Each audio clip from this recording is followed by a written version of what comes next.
నిన్న ఎపిసోడ్లో చాట్ బోర్డ్లో టాప్ 2లో ఉన్న డిమాన్ పవన్ అండ్ ఇమ్మానియల్ వీళ్ళిద్దరికీ ఓటేయడానికి బయట నుంచి వచ్చారన్నమాట. ఆడియన్స్ ప్రేక్షకుల్లో నుంచి ఆడియన్స్ని తీసుకొచ్చి బిగ్ బాస్లో కూర్చోబెట్టారు.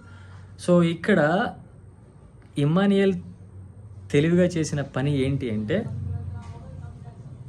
వెళ్ళంగానే ఆడియన్స్ని పలకరించడం.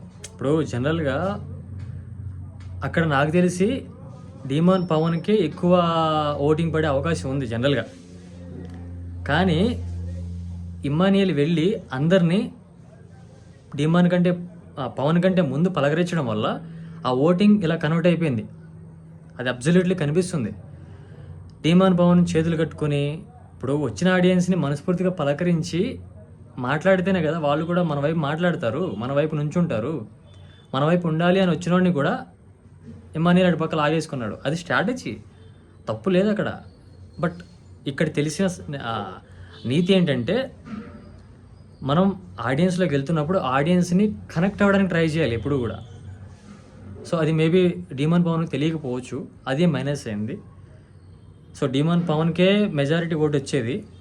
బట్ ఎప్పుడైతే బయటికి వెళ్ళి వాళ్ళ ఆడియన్స్తో మాట్లాడి ఇంటరాక్ట్ అయ్యింది ఎవరైందంటే ఇమ్మానియల్ ఇంటరాక్ట్ అవ్వడం వల్ల వాళ్ళందరూ ఇమ్మానియల్కి డైవర్ట్ అయిపోయారు.